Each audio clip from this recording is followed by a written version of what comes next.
Chapter 15, Section 5 of J.B. Bury's The Student's Roman Empire, Part 1. Recording by Julie van Mulligan. The Student's Roman Empire, Part 1, by John Bagnell Bury. Chapter 15, The Principate of Claudius, 41 to 54 A.D. Section 5, Agrippina, Death of Claudius. Messalina had fallen, and the question was, who was to be her successor? On this the freedmen were not unanimous. Narcissus urged that Claudius should take back his second wife, Aelia Paetina, whom he had divorced. Callistus worked in behalf of Lollia Paulina, the divorced wife of the Emperor Gaius. Pallas espoused the cause of Agrippina, the emperor's niece. This remarkable woman, who inherited the ambition without the morality of her mother, had long been scheming to establish an influence over Claudius, who was very susceptible to female fascinations. She aimed at securing the empire for her son Lucius Domitius, and winning for herself such a position as had been held by Livia. It is impossible to know how far she may have been involved in the intrigues connected with the fall of Messalina, but it is probable that she has influenced the verdict of history on the career of her rival. For Agrippina published personal memoirs, in which she revealed the secret history of the palace, and it was almost certainly from these memoirs that the historian Tacitus drew his account of Messalina's wickedness. It may easily be believed that Agrippina highly coloured the story and distorted the truth. The death of her husband Passianus had left her free and wealthy, and she determined to marry her uncle, in spite of the Roman prejudice against such a union. Her charms, supported by the persuasions of Pallas, subdued the weak emperor, and in a few weeks after the death of Messalina, Agrippina exerted over Claudius all the influence of a wife. Before the end of the year 48 A.D., she took the first step in the direction of elevating her son to the throne. He was then 11 years old, but she resolved that, when he came of age, he should marry Octavia, the daughter of Claudius. For this purpose it was necessary to break off the betrothal which existed between Octavia and Lucius Silanus, a great-great-grandson of Augustus.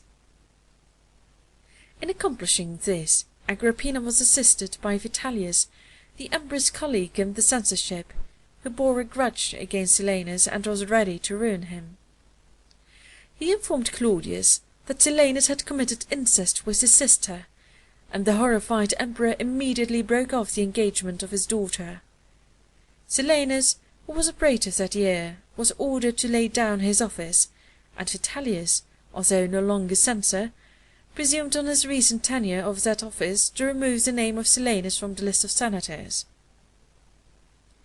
When this obstacle to the future marriage of Domitius and Octavia was removed, it remained for Agrippina to smooth the way for her own union with Claudius. No precedent in Roman history could be found for marrying a brother's daughter. Such an alliance was regarded as incestuous, and in all matters of religion Claudius was punctiliously scrupulous. The censor, who had just expressed his horror at the alleged incest of Silanus, shrank from incurring the charge of a similar offence. But here again Vitellius came to the aid of Agrippina. He appeared in the Senate, and delivered a specious harangue in favour of the proposed marriage. The senators tumultuously applauded, and Claudius, then appearing in the Curia, caused a decree to be passed that henceforward marriages with the daughters of brothers should be valid.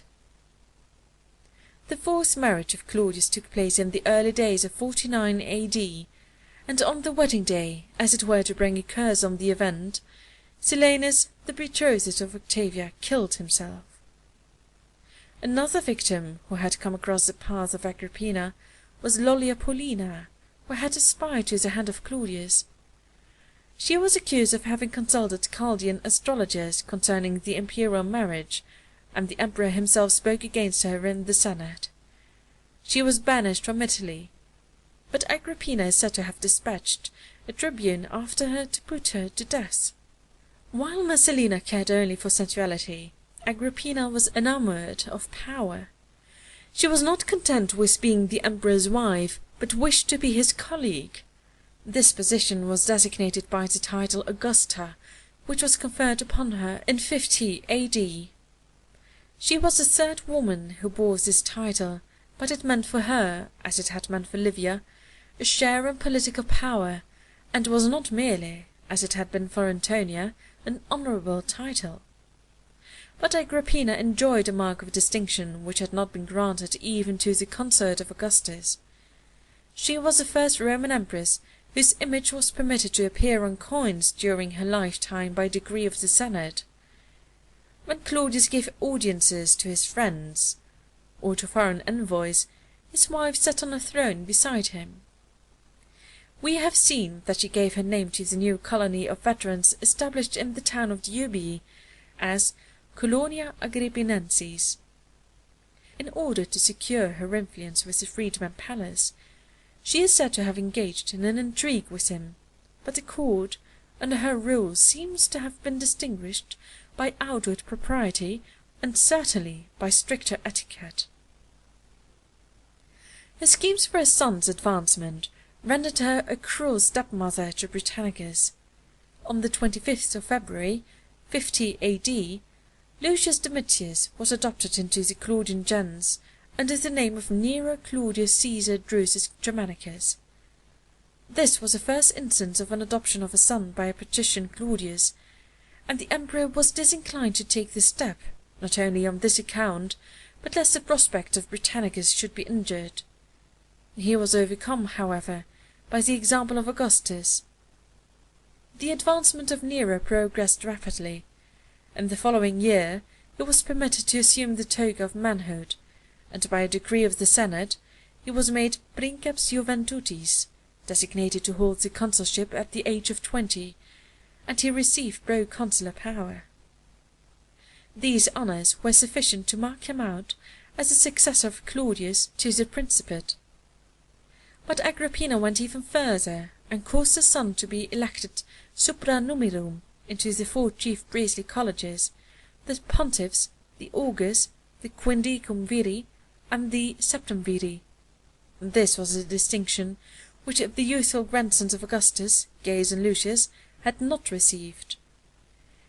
Nero had already been betrothed to his cousin Octavia, and his adoption, whereby he became legally her brother, was not allowed to hinder the celebration of the marriage, which took place in 53 A.D. In the meantime, Britannicus, who was only a little younger than Nero, was regarded and treated as a child. Misunderstandings and estrangements were treacherously brought about between him and his father. On one occasion, when the 2 young princes met, and Nero saluted Britannicus by name, Britannicus saluted him as Domitius. Agrippina complained of this to the emperor, as implying contempt of Nero's adoption and the decree of the Senate. Claudius was moved by her representations to punish one of the instructors of his son by death, and others by banishment, and place him under the charge of the creatures of a stepmother. By her machinations, also, the 2 prefects of the Praetorian Guard, who had been adherents of Messalina, and were anxious to secure the succession of her son, were deposed and replaced by Afranius Burrus, who was devoted to the interests of his patroness. All the officers who were attached to the cause of Britannicus were then removed. But the son of Messalina had not only a strong party in the Senate, but a powerful supporter in the imperial household. This was the freedman Narcissus, who exerted all his energy and influence to weaken the power of Agrippina and keep Nero from the throne. After the marriage of Octavia, the struggle between the 2 parties became keener. Vitellius, who had shown his devotion to the Augusta, was threatened with a criminal prosecution. The condemnation of Tarquinius Priscus also showed the uncertainty of her position. She coveted the house and gardens of Statilius Taurus, a man of noble ancestry and great wealth, who had been governor of Africa. Priscus brought against him charges of extortion in his administration of that province, and of practising magic. Taurus disdained to reply, and chose to die by a voluntary death. But the Senate expelled the accuser from their body, although Agrippina exerted all her power to protect him. There were other signs, too, which might alarm the empress. Claudius showed himself inclined to reinstate his son Britannicus in his proper position, and spoke of allowing him to assume the toga virilis. An ominous remark is said to have dropped from his lips, that it was his fate first to endure the offences of his wives, and afterwards to punish them. It looked as if the influence of Narcissus were likely once more to get the upper hand. Agrippina made an attempt to ruin Narcissus by ascribing to his mismanagement the failure of the tunnel of Lake Fucinus. She failed, but she soon enjoyed a triumph in the ruin of her most formidable female rival, Domitia Lepida. This lady, as the daughter of the elder Antonia and Lucius Domitius, was a grand-niece of Augustus, as the mother of Messalina was a grandmother of Britannicus, and as the sister of Gnaeus Domitius was the sister-in-law of Agrippina. In beauty, age, and wealth there was not much difference between them. Both were immodest, infamous, and violent. They were rivals in their vices no less than in the gifts which fortune had given them. During the exile of Agrippina, Lepida had given home to the child Nero, and ever since had endeavoured to secure his affections by flattery and liberality, which contrasted with his mother's sternness and impatience. Lepida was charged with making attempts against the life of the empress by means of magical incantations, and with being a disturber of the public peace by maintaining gangs of turbulent slaves on her Calabrian estates. The indictment seems to have been brought before the emperor, and it was a trial of strength between Agrippina and Narcissus, who did all he could to save Lepida. But Agrippina triumphed. Lepida was sentenced to death. Yet notwithstanding this victory, and notwithstanding the fact that Claudius had been induced to make a will favourable to her son, the empress did not feel sure of her ground, and dreaded a reaction. Under these circumstances, the greatest luck that could befall her was the death of Claudius, and Claudius died October 13th, 54 A.D. It is generally believed that he was poisoned by his wife, and though we cannot say that her guilt is proved, it seems highly probable. Claudius was in his 64th year, and in declining health. His death took place when Narcissus was absent at Sinuessa for the sake of the medicinal waters, and this coincidence supports the traditional account that there was foul play, for Narcissus suspected the designs of Agrippina. According to the received story, she employed the services of a woman named Locusta, notorious for the preparation of subtle poisons, who, according to the historian Tacitus, was long regarded as one of the instruments of monarchy. She compounded a curious drug which had the property of disturbing the mind without causing instant death, and it was administered to Claudius in a dish of mushrooms. But for some reason the poison failed to work, and Agrippina, fearful lest the crime should be discovered, called in her confidential physician Xenophon, who did not hesitate to pass a poisoned feather into the emperor's throat, on the plea of helping him to vomit.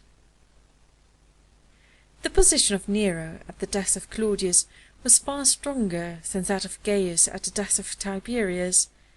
Nero had to fear a declaration in favour of Britannicus, as Gaius had to fear the rivalry of the son of Drusus. But Nero possessed the proconsular power, as well as other dignities, which had not been conferred on Gaius. He had also the support of his mother's influence, and above all, Burrus, the prefect of the Praetorian Guard, was devoted to his interest. Seeing that the accession of Gaius had proceeded so smoothly, there seemed no reason for doubt in the case of Nero, but Agrippina took every precaution for securing success. She concealed the emperor's death for some hours, and made pretexts to detain his children in the palace until her own son had been proclaimed emperor by the guards. About midday the doors of the palace were suddenly thrown open, and Nero issued forth, accompanied by Burrus, into the presence of the cohort, which was then on duty. The prefect gave a sign, and the soldiers received him with acclamations. It was said that some hesitated and asked for Britannicus, but this demurring was only for a moment. Nero was then carried in a litter to the Praetorian camp, where he spoke a few suitable words, and was saluted Imperator. This was the second occasion on which the Praetorians created an emperor, and following the example of his father Claudius, Nero promised them a donative. The Senate did not hesitate to accept the will of the guards, and on the same day, October 13th, the Dies Imperii of Nero decreed to him the proconsular power in its higher unlimited form, the prerogatives embodied in the Lex de Imperio, and the name Augustus. The tribunician power, which was necessary to complete the prerogatives of the Princeps, was conferred upon him by Comitia on the 4th December. The legions in the provinces received the news of the new Principate without a murmur of dissent. According to custom, the Senate met to consider the acts of Claudius. He was fortunate enough to receive the honours which had fallen to the lot of the model Augustus, and which his two predecessors had missed. He was judged worthy to enter into the number of the gods, and flamens were appointed for his worship. All his acts were decreed to be valid. His funeral was ordered after the precedent of that of Augustus, and Agrippina emulated the magnificence of her great-grandmother Livia. But the will of the deceased sovereign was not read in public. It was feared that the preference shown to the stepson over Britannicus would cause unpleasant remarks. Nero pronounced a funeral oration, composed by Lucius Annaeus Seneca, over the dead emperor. One of Agrippina's first acts after her marriage with Claudius had been to recall Seneca from his exile in Corsica, and entrust to him the completion of his son's education. During his banishment he had attempted, by the arts of flattery, to get his sentence repealed, and had addressed a treatise to the freedman Polybius, into which he wrought an extravagant panegyric of the emperor. But Claudius had paid no heed, and Seneca was resolved to have his revenge. He assailed the memory of the emperor soon after his death in an unsparing and remarkably clever satire, entitled The Apocalyptosis, Pumpkinification, a play on apotheosis, or otherwise the Ludus de Morte Claudii Caesaris. The arrival of Claudius in heaven, the surprise of the gods at seeing his strange shaking figure and hearing his indistinct babble, are described with many jests. The gods deliberate whether they should admit him, and are inclined to vote in his favour, when the divine Augustus arises and tells all the crimes and iniquities which have stained the reign of his grand-nephew. The gods agree that he deserves to be ejected from Olympus. Mercury immediately seizes him by the neck, and drags him to the place whence none return. Illuc unde negant redire quenquam. On the way to the shades, he passes through the Via Sacra, where he witnesses his own funeral, and sees the Roman people walking about as if they were free from a tyrant. When he reaches the lower regions, he is greeted with a shout, "Claudius will come!" He is surrounded by a large company, consisting of the victims who had perished during his reign, senators, knights, freedmen, kinsfolk. "I meet friends everywhere," said Claudius. "How came you hither? Do you ask, most cruel man?" was the reply. "Who else but thou sent us hither, murderer of all thy friends?" He was then led before the tribunal of Aeacus, and prosecuted on the basis of the Lex Cornelia de Sicariis. He is condemned to play forever with a bottomless dice-box. This satire of Seneca reflects the general derision which was cast upon the deification of Claudius. The addition of this emperor's ridiculous figure to the number of the Celestials effectually dispelled that halo of divinity with which Augustus had sought to invest the Principate. End of chapter 15, section 5.